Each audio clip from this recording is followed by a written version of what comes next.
Hi, I'm Roy Collin, and I'm the creator of the podcast. You can find everything about me and the 5 podcasts on bio.link/podcaster, and you'll find it in the QR code there.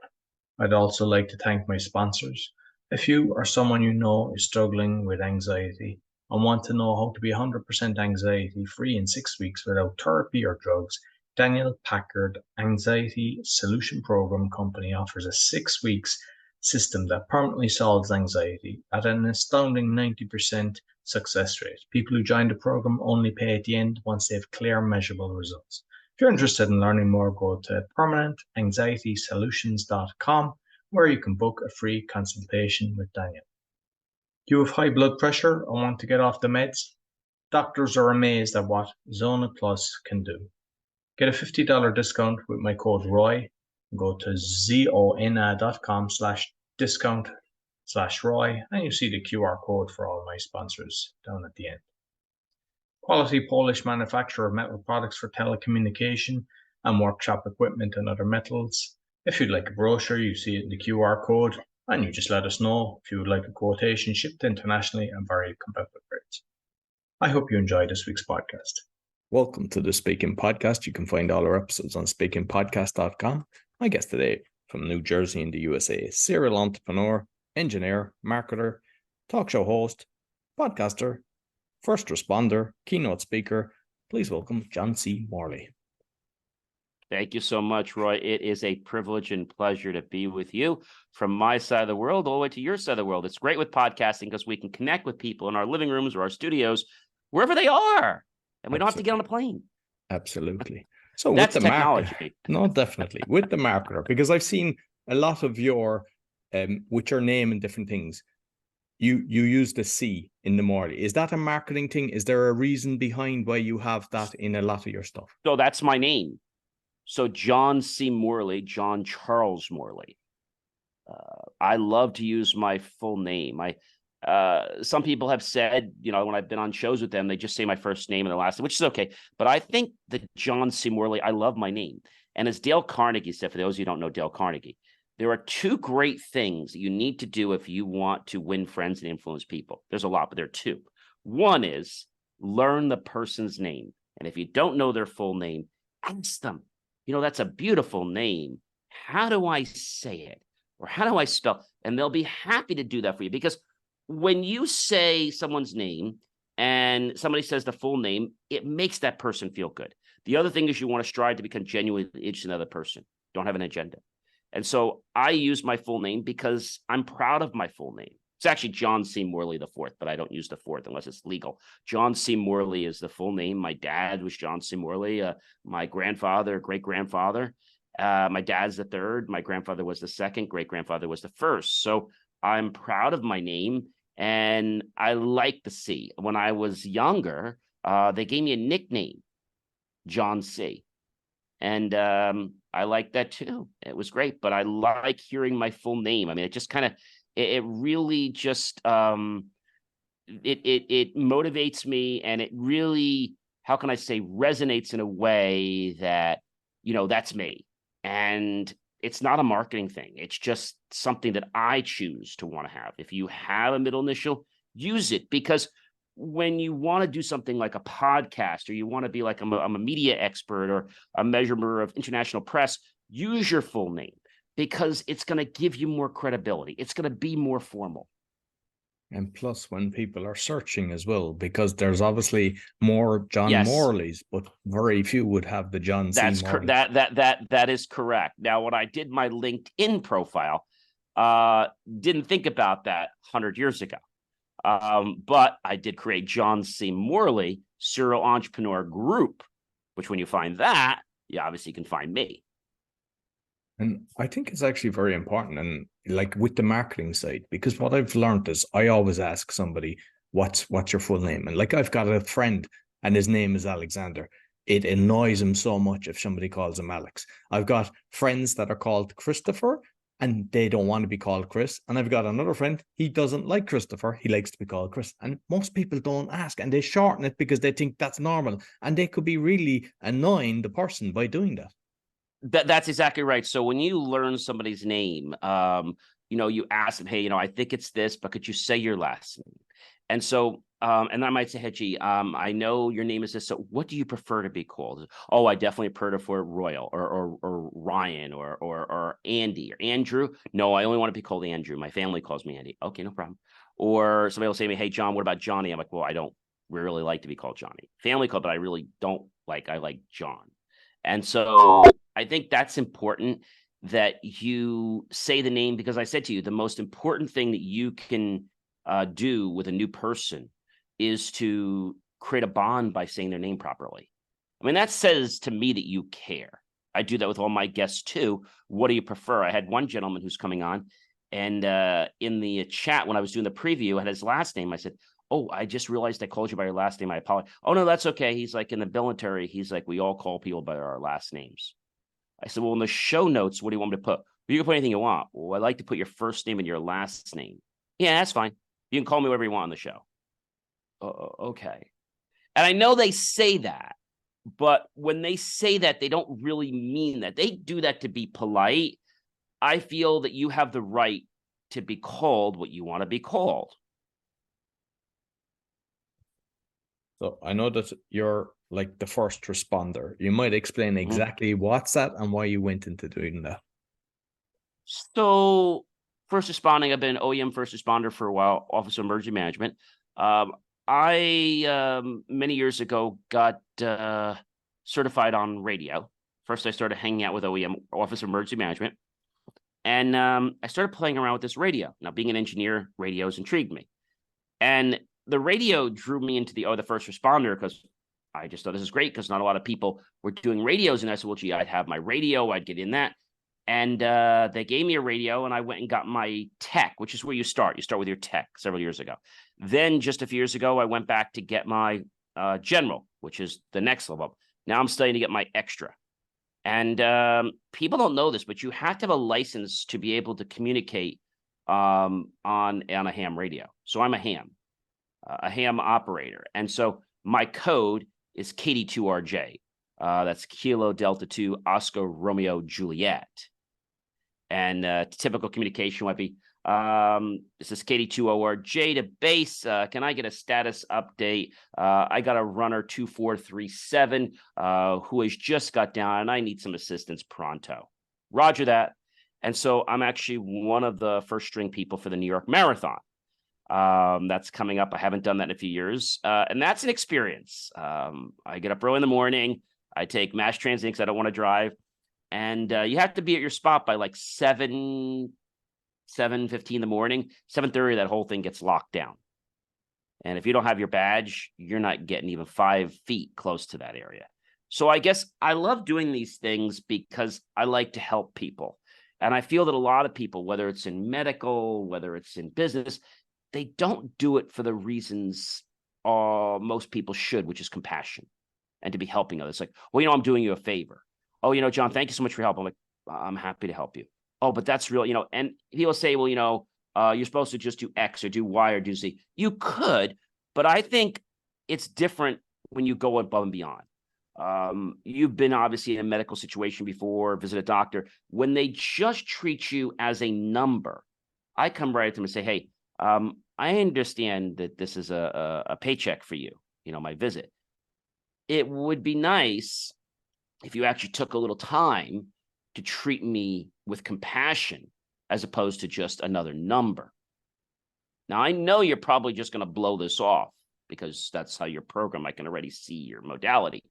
But maybe tonight, when you go home tonight, your husband, your wife, whoever, maybe you'll think about how you treat your patients tomorrow. Maybe. I like to put things in people's heads that they're going to mill around later. I've heard that the doctors that are more compassionate are more successful. The ones that even say the name, they spend the time, they actually care, they kind of remember that they have kids or whatever, rather than, the just chugging through. Next. Okay, open this. Yeah, this, like they don't care. So a quick story on that is many years ago, I went to have my first set of wisdom teeth taken out many years ago when I was I believe I was probably either just out of college or, yeah, I think it was just out of college. And so I didn't just want to go to any doctor. Most people want to research it, but this was an oral surgeon. Now, I had screened, went through about 50 to 100 names, okay? Out of 50, 100 names, I immediately eliminated several. Then out of those names, I've, let's say, vetted it down to another 50. And I called those 50. And I narrowed them down to another 5. How did I do that? Well, I asked questions. Well, we don't have time. I said, okay, well, I want to thank you so much for the opportunity. Thank you for playing. We'll be considering someone else, but I thank you for your time. Well, what do you mean? No, this was a pre-qualification call and you failed, but thank you. Have a great day. And they're like, they don't get it. What do you mean? I mean, yeah, it was an interview. It was a pre-interview to see if I could have another interview with you. And I'm not going to waste my time since I already know what your attitude is. So then I remember going to the doctor, and then I went to 3 or 4 of these doctors, and I kind of wanted to see what they were like in person. Even though some of them were nice on the phone, I knew some of them were placating me, and I was right. And only one doctor out of those 4 doctors was the one I chose. And you got to feel comfortable with that person, right? For example, I'm like, well, we just knock everybody out. I'm like, well, I don't want to be knocked out. Well, it's not really your choice. It's not really my choice. So let me ask, is it a medical reason? Well, we just rather put you out. Why? Well, we don't have time to be talking to patients, and we're busy. So you do this because you don't really want to put up with the patient and make sure they're comfortable. You'd rather them just be knocked out. Yeah, we run a shop here. We run assembly.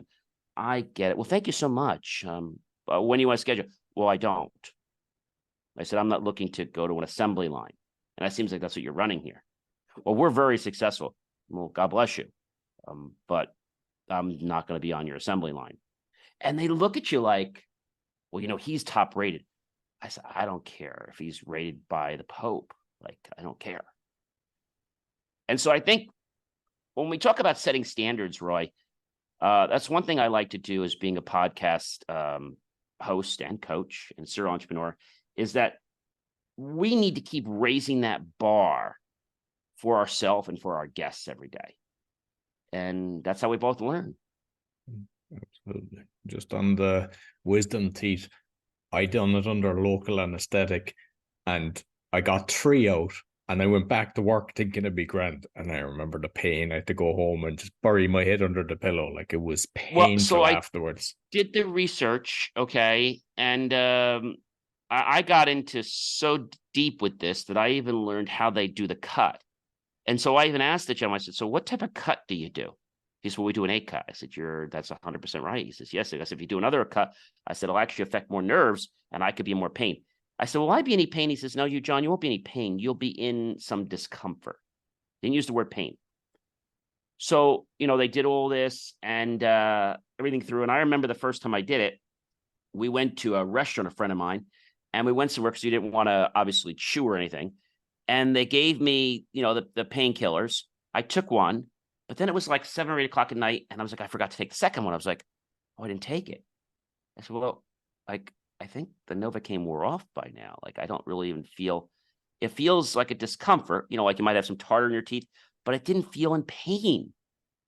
I said, and this guy's amazing. He said, you won't feel pain, you'll feel discomfort. And so then that night, I remember going to the movie theater and I asked the person at the, whatever it was, the snack stand there, can I have some ice? Oh, yeah, sure. It's $6 or $4. I said, what do you mean it's $4? Well, we charge for a cup of ice. I said, well, I just had surgery today and I was just wondering if I was, I get my manager because we just don't give out cups of ice. There was a reason they didn't do it, but I explained to him it was a medical reason. Like, I wasn't just getting ice just to like chug ice. So they gave it to me. The next day, the doctor called me. And the only thing that went a little bit awry was whatever they prescribed to me made me enrage, where I wanted to just destroy everything in sight. So there was some kind of reaction. And that was it. But other than that, I was fine. And then the next time I did it, same thing. They just didn't prescribe that same thing. But when you have somebody that knows what they're doing and they do an 8 cut, for those of you surgeons here, whether it's let's say an oral surgeon or a dentist, if they do an 8 cut in your mouth, there's less likely a chance that you're going to be in more discomfort. I won't say pain, but my discomfort was just like you couldn't open your mouth full. He even asked me, well, what kind of stitches do you want? Well, I prefer the ones that dissolve. He said, yeah, we usually don't like to use this, but I'll use whatever you'd like. Then he said, well, you'll come back for like the post visit. The second time, he's like, well, we don't do post visits. So the lady told me, and I said, I've known the doctor for many years. I want a post-op. She said, well, hold on a minute. She said, we just don't do them. I said, doctor, I said, oh, that's John. I said, yeah. He said, yeah, I'll do a post-op. That's fine. I'll do one for him. No problem. Oh, because he doesn't do those normally. The doctor's office was so good that when I came back, I brought the whole office a tray of cookies. And I think, this goes back to my caveat we talked before, Roy, and that is nobody cares what you know. You're an engineer, we're podcasters, right? Nobody really cares. But what they care about is one thing, and that is how you made them feel. And if we can make people feel better than they already are, they're going to be gravitated toward our shows, toward our content, because let's face it, there is content in this world. We turn on the TV, right? I hardly watch TV, and it talks about here, it talks about there, but we become what we think about most often, Earl Nightingale, Conan, okay? And so wherever, let's say our thoughts are going, that's where the energy is going to flow. And so this is why when somebody comes to you and they're negative, they keep just going down that negative spiral staircase. They don't see life as a bump in the road. They don't see that, okay, it happened. Great. You've been on a road trip before, and I'm sure you've been over a bump before. Are you still going to talk about the bump you had 5 years ago? No, it was a bump, right? We went over it. I've heard you talk about a flight you were on that led to a speaking engagement, and you might tell us that story. Yeah, sure. So I was on a flight, actually coming back from my university. And this was probably my senior year. I had not been a keynote speaker, obviously yet, but I love speaking. I've spoke around. And this engagement that I got wasn't a paid engagement at the time, but that didn't bother me. I'm always social and talking to people. And there was a gentleman next to me, and he was from, it was Harvard. And he said to me, he says, John, he says, we have a problem. I said, what's the problem here? I was called Mike. That was his name. I'll say Mike. I said, yeah, Mike. He says, well, we have a dinner coming up. This was whatever it was, 19 something. He's like, we have a dinner coming up in, 19, because I graduated in 19, what was it? I graduated 1994. And I was on a plane with him 1994. He says, we have a speaking engagement coming up in like 1996. We need to find somebody for our dinner, our alumni dinner. I said, I said, what do you need them to talk on? He says, we need somebody about, technology and this Y2K. I said, yeah, it's a mess, isn't it? I said, our world's not going to end as we know it, but all the media, everybody's hyping everybody up so they can rip people off.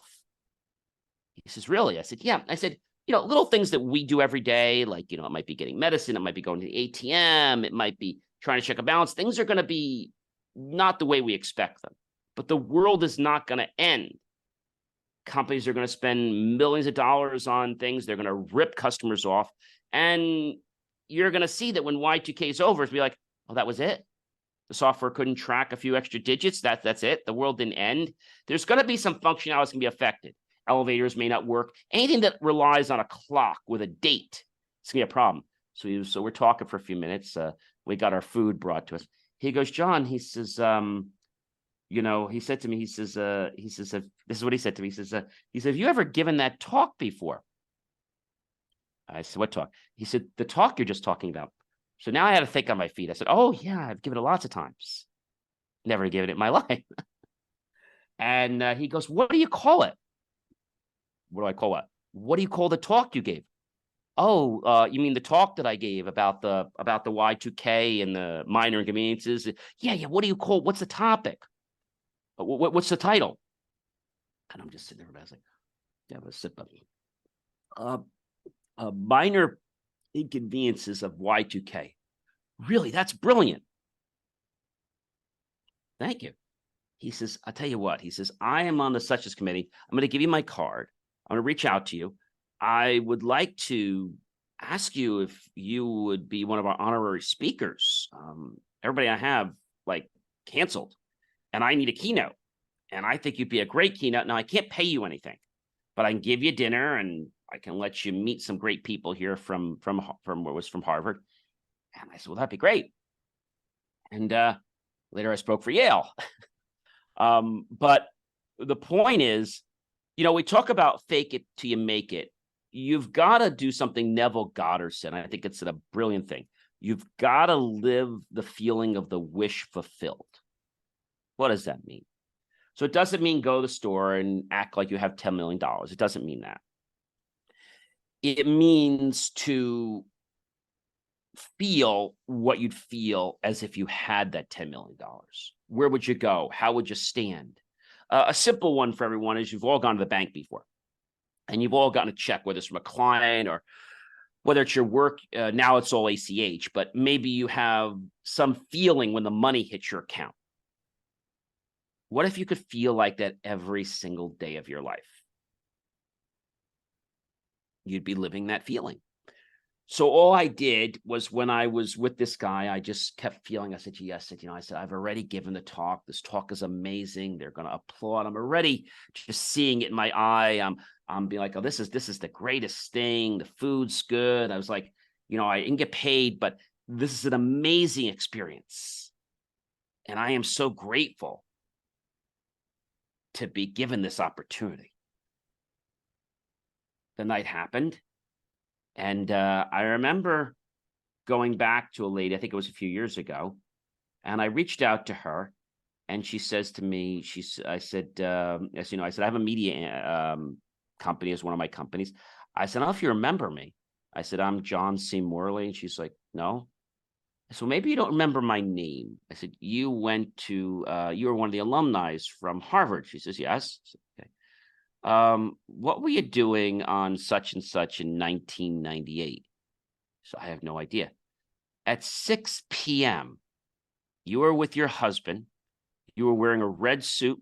He was wearing a blue and white striped suit, and you were sitting just a table to the right in front of me. She says, where was this? I said, at the Harvard alumni dinner. And I was the keynote speaker for that evening. Minor and major inconveniences of Y2K. And she thought for a second. She says, oh my gosh. She says, that was you. I said, yes, that was me. And so people don't always remember your name, but they'll remember how you made them feel.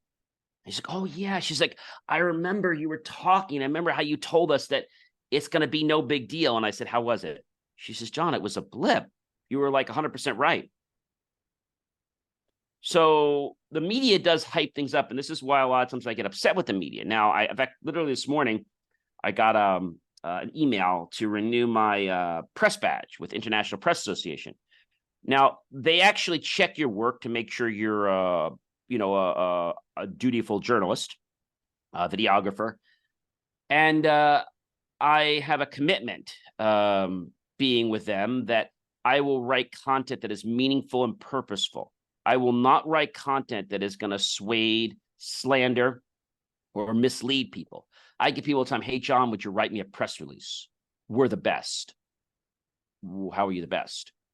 Well, my grandmother said we're the best. You're the best of what? Oh, we have the best popcorn, or we have the best chicken. Well, who else says you're the best?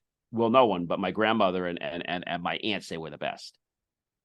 Well, I understand that, and I can't publish that. I can try some of your chicken, and if it's tasty, I could put it's tasty, but I can't put you're the best. Well, how much can we pay you? I said, well, I said, I don't know if you saw this badge, but I have a press badge. I said, and I can't be bribed. Oh, okay. So you don't have a price. I have a price to write your press release, but that's what it costs. You're not going to pay me extra to put things in there. I charge more money if it's more words, but I don't charge to persuade someone. Oh, so you can't be bought. No. So I take this very seriously in my video, in my podcasts, in my writings. I wrote an article, How and Why to Fire a Multi-Million-Dollar Advertising Company. And people read that, and I had this picture of a kid looking at his iPhone. How and Why I Fired a Multi-Million-Dollar Advertising Company. And he's like, so I think a lot of companies that get a brand feel it's okay to rip people off. And I'm here to tell you that that's not okay.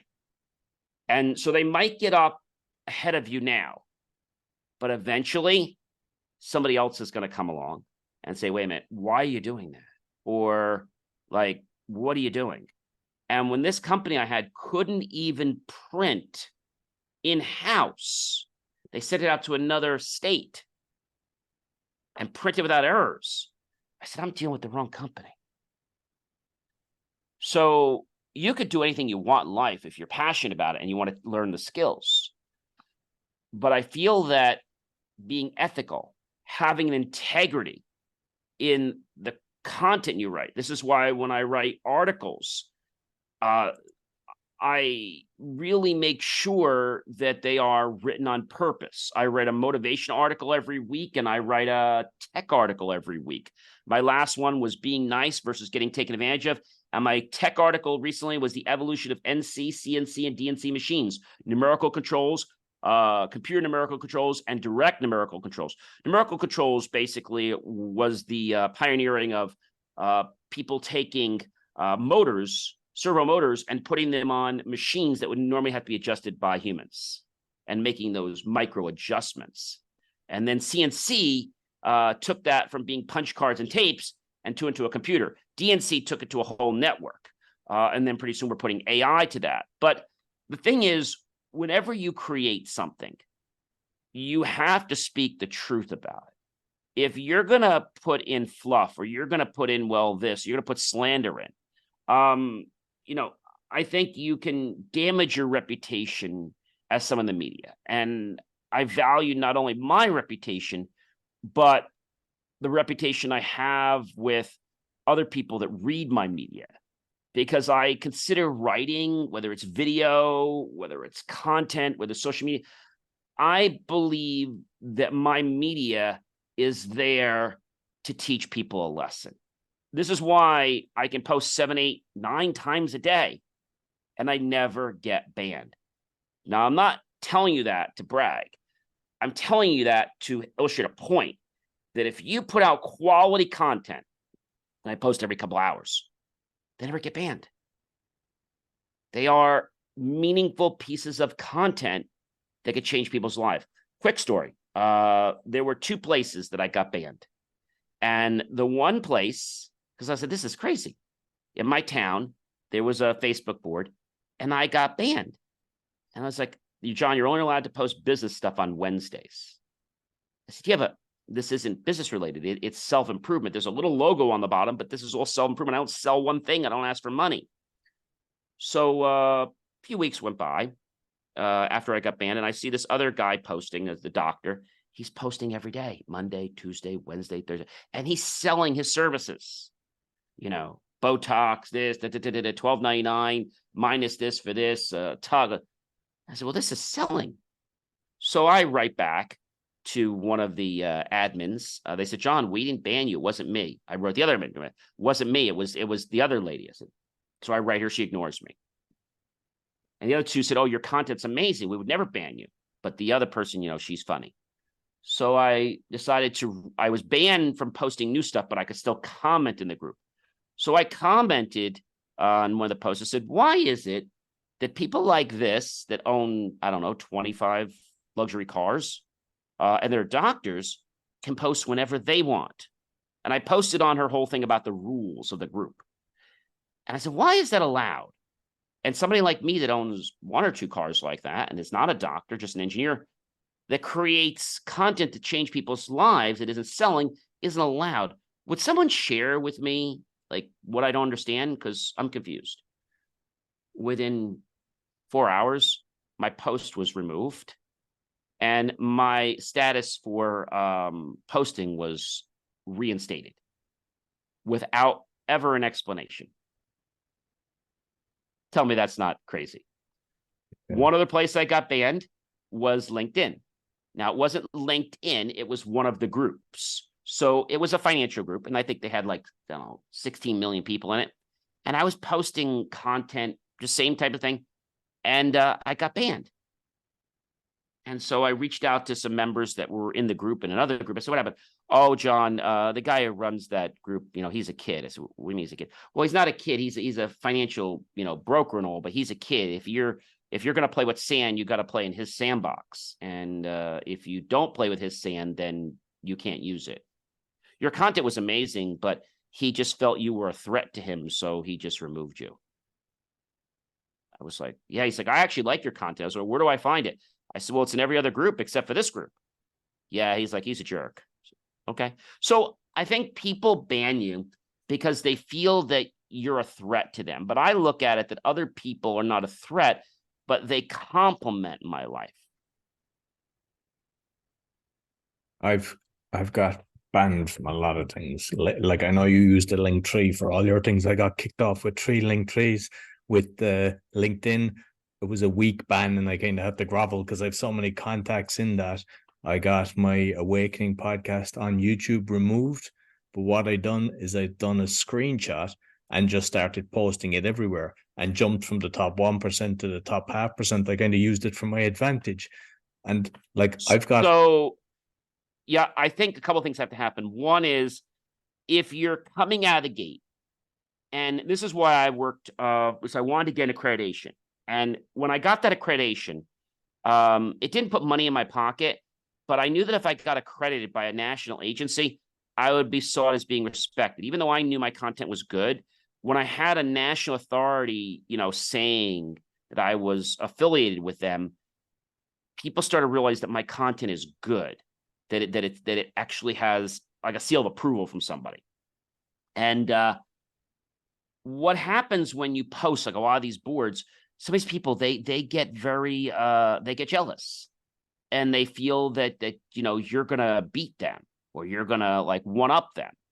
And I think in our world, I think if we realize that we're here to collaborate with each other, there's plenty of abundance, there's plenty of reasons that we can help. I say to people in their lives, whether they get married or have a friend, that person does not complete their life. If it does, don't get married, don't get that friend. They enhance your life. You see, you're already complete right now as who you are. You're already happy. And if you're not, well, then that's a whole other discussion. But you need to learn how to create your own successful blueprint in life. If you don't do that, then you're going to always be unhappy because you're relating and waiting for someone else to make me happy. I make myself happy. And with the radio then, because like you're doing live shows, and I mean, we kind of talked on getting banned and stuff like that. Yes. How do you navigate that? Because we're living in crazy times that, there's fact checkers, there's all this stuff that, to be honest with you, so there's a couple things. So got stuff that has been debunked when I put out so when I have guests in the US, because I also do media and other stuff, I have everybody sign a media release. First, it gives me permission to use their content, but also it's on file. And I let people sign a permanent media release, or they can just sign one for that show. It doesn't matter. And so when you go on air with me, my release is the same release. I state that if you come on a live show with me, regardless of where it is, and whether there's a delay or no delay, if you use any profanity, it's a $10,000 fine per word. And you are personally liable for the language that comes out of your mouth while on the show. Even though we do the best to edit it, you still will be fined those charges. And I've lost some guests because they're like, oh, I can't put up with that. Blah, blah, blah. I said, you're already using those words. Yeah, he said, I can't be like, I said, okay. I said, well, you can't come on the show. And so how do you deal with that? I think you have to screen your guests, number one. Obviously, I know my content, and I don't mind talking about something, but the other day I was made to make a post, and without giving the word, now the word was not a curse word, but it was something that might have been slang, something that might catch somebody off guard, but it wasn't really bad. But I looked it up and I checked it because you always want to see how it affects. I looked on Facebook for the boards and they say, if you use that word, even though it's not a bad word, it'll ban you. Because in other countries, the word has a deeper meaning. Here, it's just like a light slang, which is something okay. Over there, it's a big, big problem. And because these platforms are international, we have to be socially responsible. So I think when you create content with a live show, you have to realize that things can happen. And sometimes you might get somebody on there. Like I've had a guest, it's very rare. I have a guest that you try to vet this out in the pre-interview, but sometimes, they get a little bit upset or something. And I was like, okay, so I understand that this is probably not the area you want to go into. What we could do is we can continue on this path or change the path, or we can go ahead and thank you for being on the show. What would you guys like to do? And this is live on the show. And I'm like, well, so you're going to, I said, yes. I said, you guys know this is a live show. Sometimes this happens. I apologize. But, I don't control our guests. And sometimes there's miscommunication, my issue, their issue. So I'm giving our guests the option right now if they'd like to continue with us, if they'd like to take another topic, or if we want to just politely say goodbye today. And the person was like, so dumb, fell back. I was like, I guess we could talk about something else. So I think people get uncomfortable. And if you go down a pathway, that's why I would say, hey, gee, is there anything I shouldn't be talking about on the air? Oh, well, don't talk about my kids. Okay, no problem. Like, what do you not want me to talk about? What do you want me to talk about? And somebody's like, oh, I don't care. You can talk about anything, but do me a favor. Just don't talk about the fact that we're in the process of doing this patent. Okay.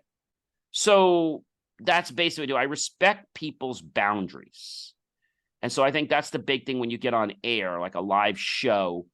And you have to get guests that have been on other shows that know that. But if they've never been on a show before, then I go through a little more schooling with them. Like if I know they've never been on a podcast before, I'm like, okay, so have you ever been on a radio show before? No. Okay, so do you know how interviewing works? No. Okay, well, what we're probably going to want to do before we have you on the show, if we think you're a good fit, we're probably going to want to do a mock show with you. Well, what's that? Well, we want to make sure everything's good. So we might just do a mock show, no taping, but just a mock show to see how it goes. And then we could do a recording after that. So I think you just have to be, like I said, aware of your audience.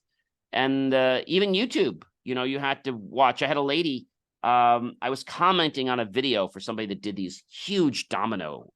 You push one of the whole dominoes go down, like one that was like a whole gymnasium and it had like maybe 400 kids working on it.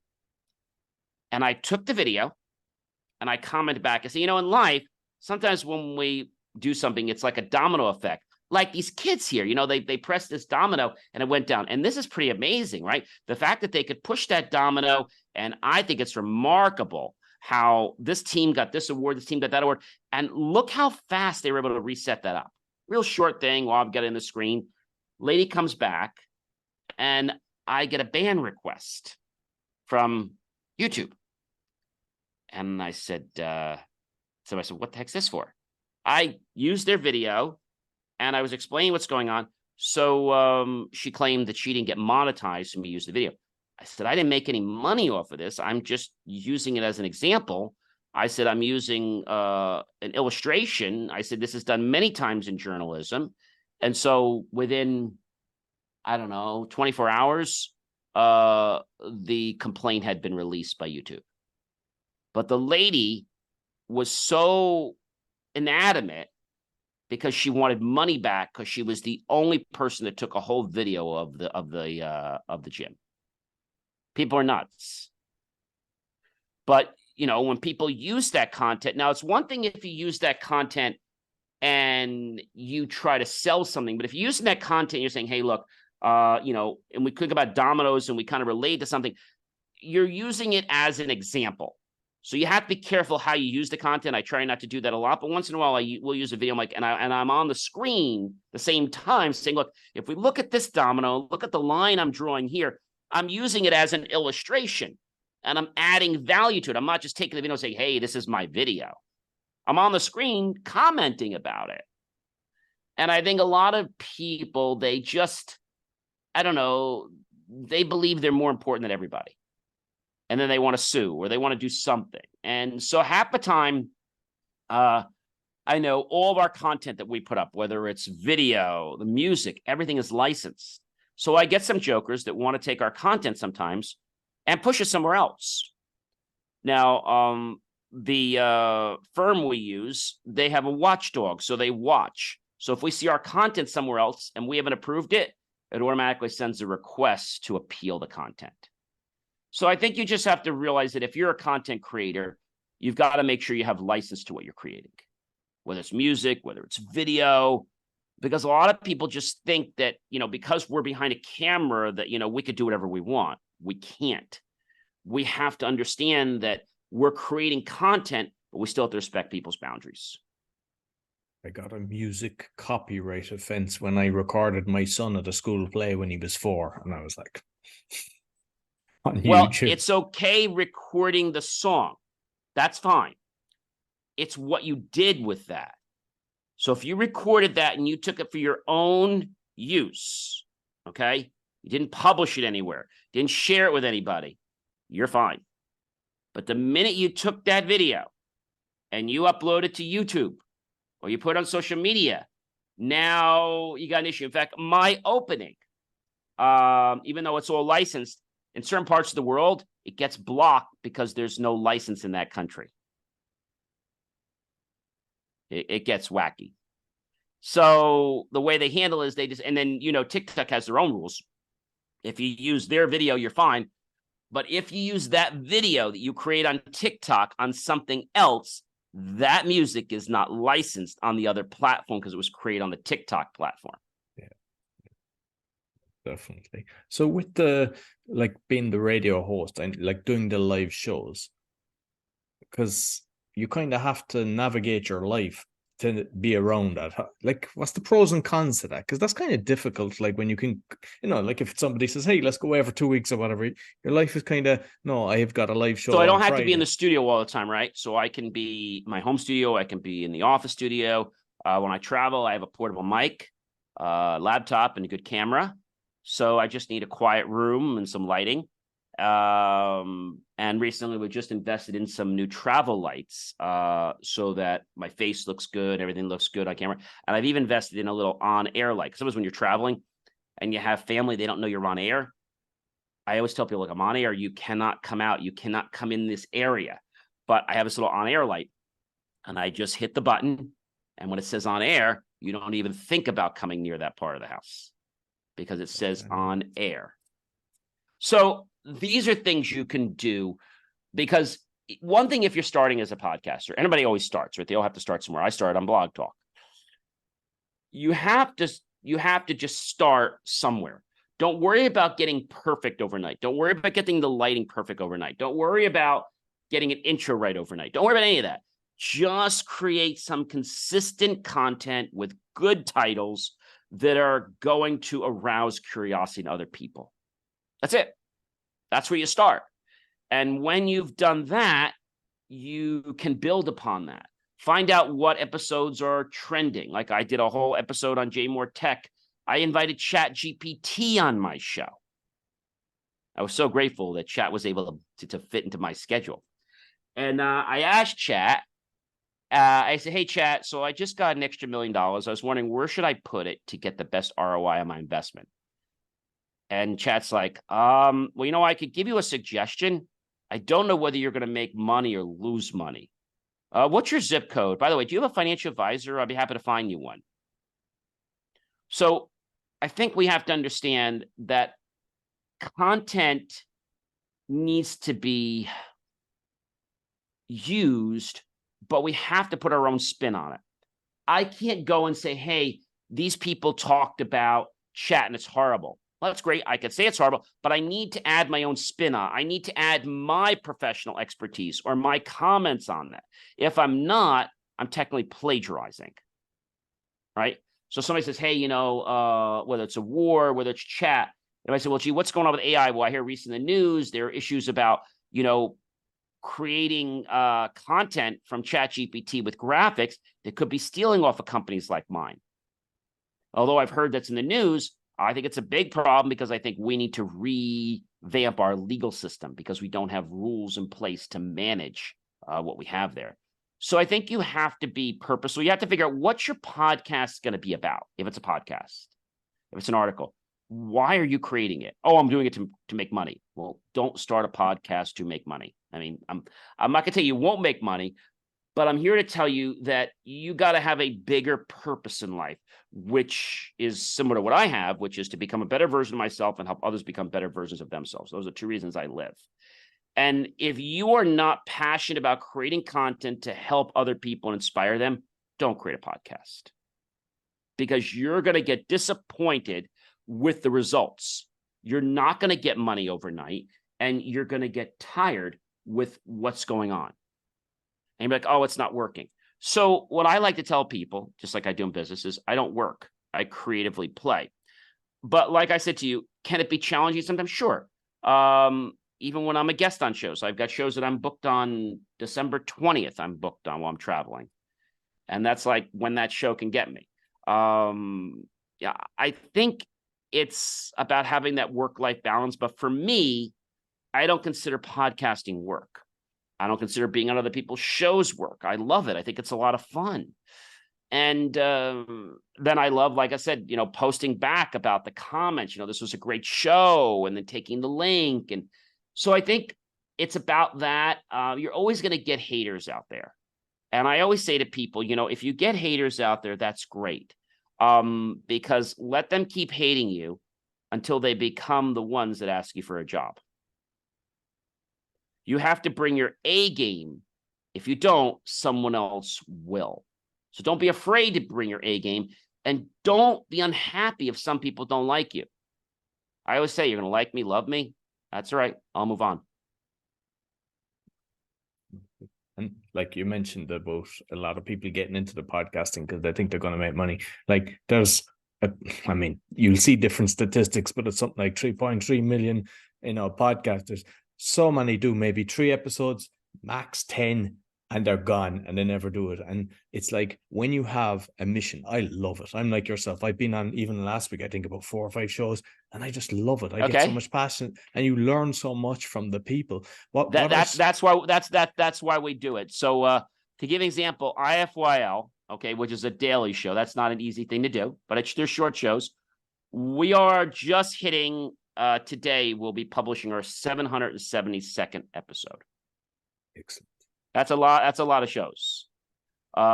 J More Tech Talk has been around going to be around 3 years. It's only published about 5 or 6, but that's only on the audio side because we rebranded and started a whole new pod channel.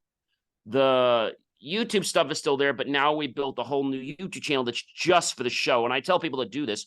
If you're creating a show, don't put your podcast on your main company YouTube page. Create a separate channel. And then YouTube at that channel will get you right to, like ours, youtube.com, at the JMore Tech Talk show.com, at THEJMOR Tech Talk show.com. And you've got to realize that it's not enough to just create a podcast. You could join other networks, find other guests, try to get on other shows. But people think that, well, it's about hiring a company. And yeah, you can do that. But if you're not going to be a person that wants to deliver, like, oh, I was on 6 podcasts, what am I going to bill them? Well, you don't bill them. You get your reward by your audience that likes your content, and then your sponsors that want to become part of your network because you're delivering a value. We're really, Roy, we're influencers in the world. And I always say influencers in a way that are going to make a difference. So I get a lot of people sometimes saying, hey, John, what if this company comes and says, hey, I want to advertise this product? I said, well, That's great, but I will never advertise a product until I believe in the product. That's important to me. It's not about getting money, even with these VPN services. So I picked one, I try it out. And after I try it out, I said, that's the one I'm going to go with. I went with the company and said, hey, I'm ready to do this. And they said, well, gee, you don't have high enough numbers. But I won't just go willy-nilly to all these other companies, because all these companies, they use a system that links into like your stats. So they must just have real high numbers. I'm guessing they want numbers that are like, they want like 5,000, 10,000 downloads a show. I think that's what they're looking for.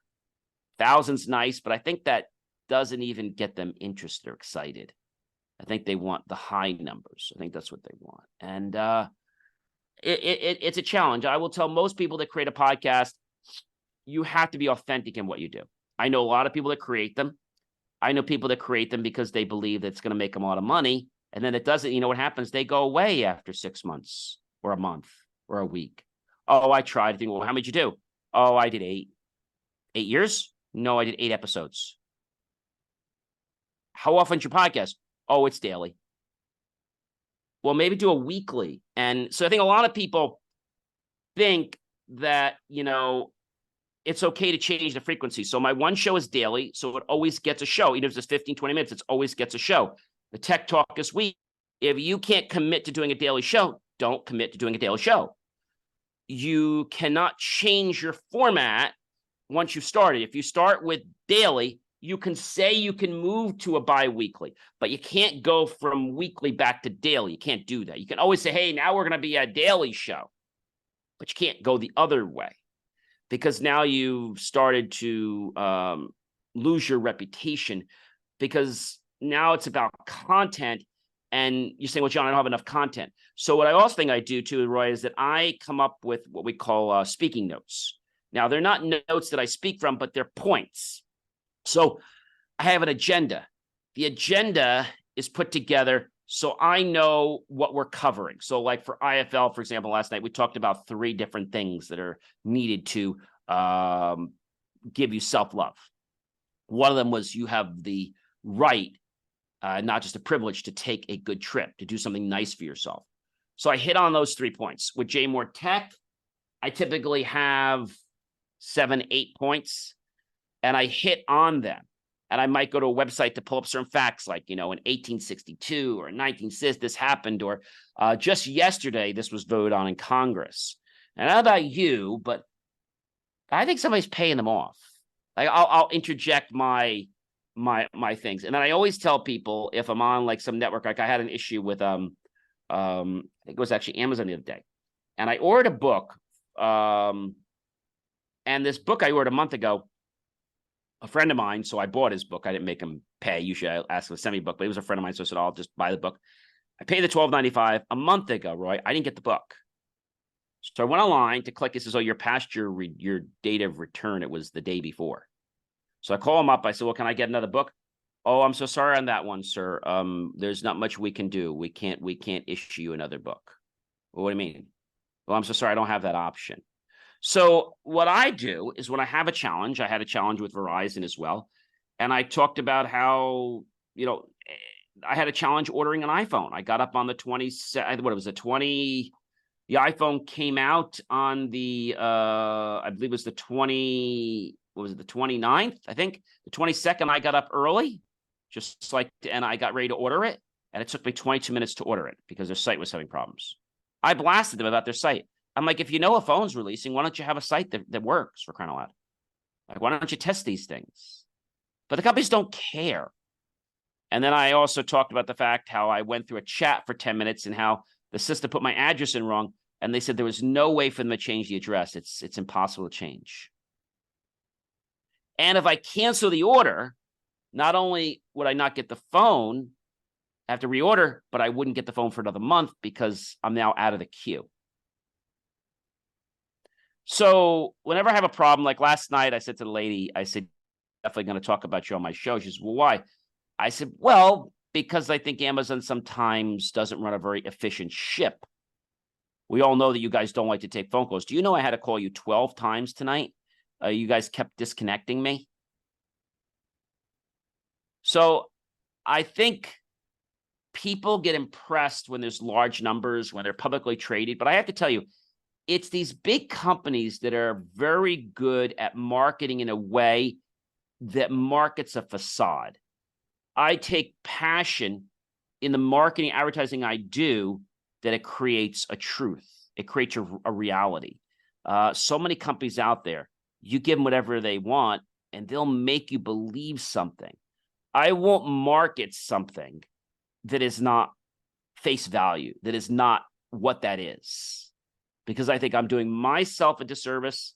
I'm letting down the media association, and I'm also letting down the population. I was with a media person, I think it was about a month or two ago at a town meeting. And I went up to the lady and I said to her, I said, oh, yeah. I said, yeah, you're the lady. I said, doesn't like me. Said, what do you mean? I said, well, I call you all the time. You never take my stories. Oh, John, we're really busy. I said, I know you want crap.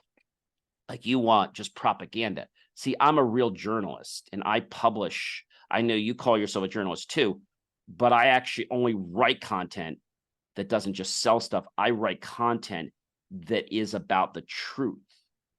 She said, John, that's not what sells. I said, yes. And that's why I'm a true journalist. She says, well, I've been a journalist for 50 years. Well, God bless you. But you're doing you and your industry a disservice by acting in a manner that's being dictated by your company. You should quit and become your own journalist. Love it. Love it. Listen, John, thoroughly enjoyed the conversation. Just before we finish, because I was looking at your YouTube videos, and I mean, I've got hundreds of different guests on. I love the way you have created the introduction to your videos. It's very professional. You might just kind of talk us through that, because I know it's a service that you kind of have. So we do that. Been a video producer for a long time. In fact, I learned my video skills on Corel Video Producer. That's probably will take me a while back. And this is the time when you had to pay them not a support fee for the year, you paid per incident. So it was like ridiculous. If you wanted support in the United States via phone, it was $99 per incident. They would help you by phone only. If you wanted support in the US by phone and a remote assistance, it was $150 per incident. Or you could buy a pack of 4 for 20% off. And so I remember this happening. We're trying to green screen something, chroma key, and it wasn't working. Oh, don't worry, sir. You get unlimited calls as long as it's related to this incident. The minute we close this incident, it's not about chroma keying, it's another $150 again. So then, Adobe is very big in the industry, right?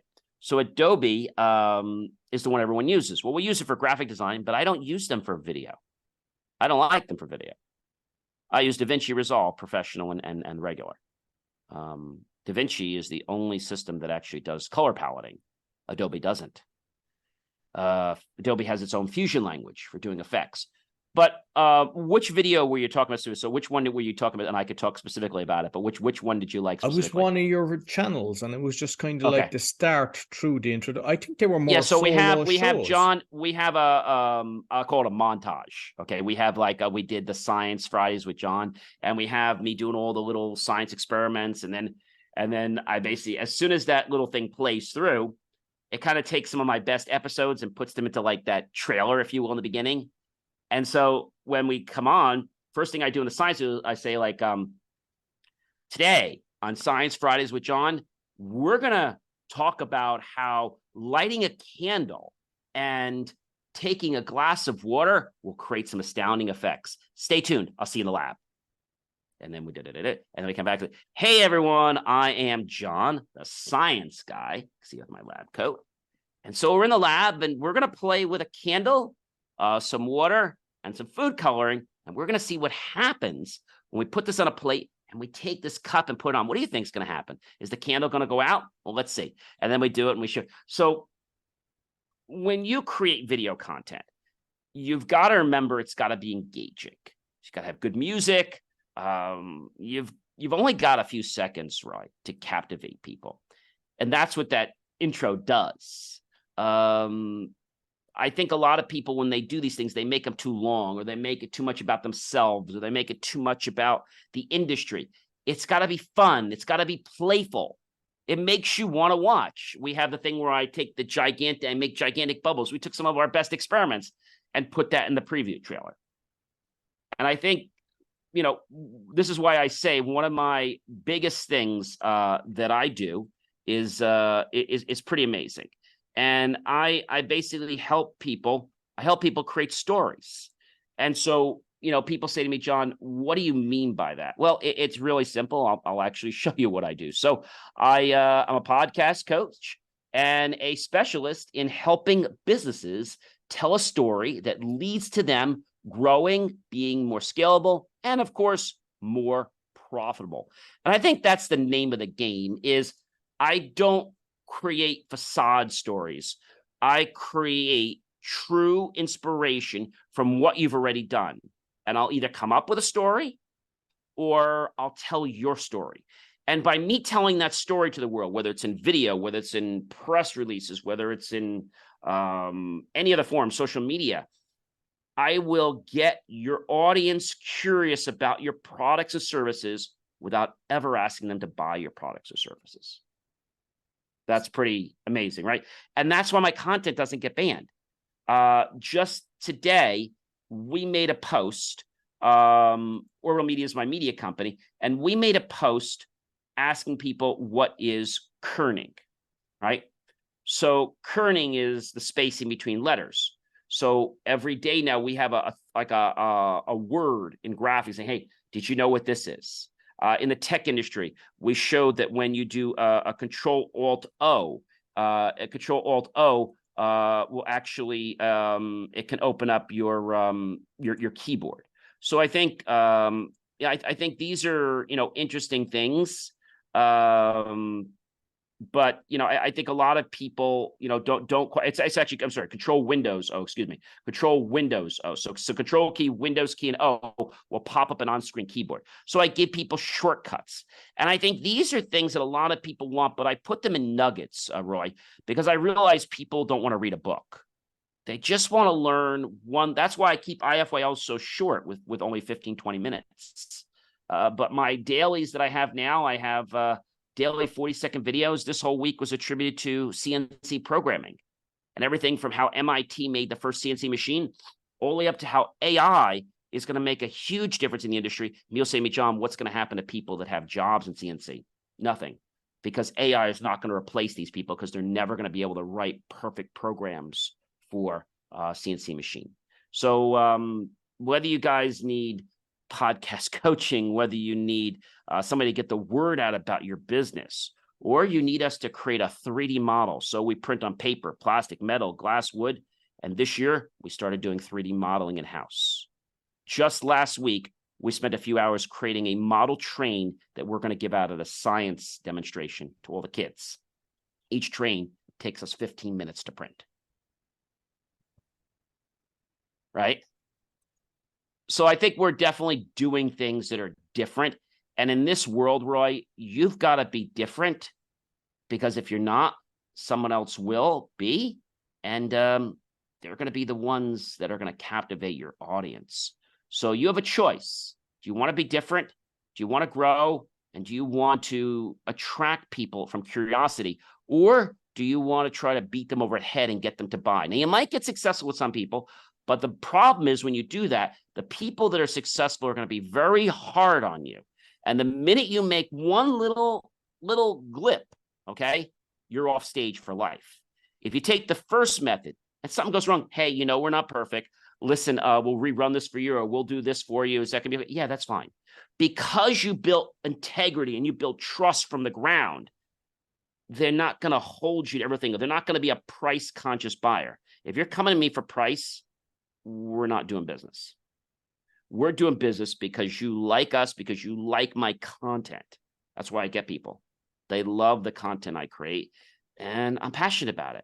So if you want to track those kind of people and businesses in your life, visit believemeachieve.com, and we'll help get people inspired to start learning about your story, asking questions, and you learning about their problems, and then potentially doing business with them. Thank you very much, John. Appreciate you all that you've shared in the show. Thank you very much. It was a pleasure, Roy. That's all for the Speaking Podcast. You'll find all our episodes on speakingpodcast.com. Until next week, take care. So I hope you enjoyed this week's podcast. You'll find everything about me on bio.link/podcaster with all my podcasts, and you'll find it, you see in the QR code in the graphic that's shown. I'd like again to thank my sponsors. So if you or someone you know struggling with anxiety and want to know how to be 100% anxiety free in 6 weeks without therapy or drugs, Daniel Packard's Anxiety Solution Program company offers a 6-week system that permanently solves anxiety at an astounding 90% success rate.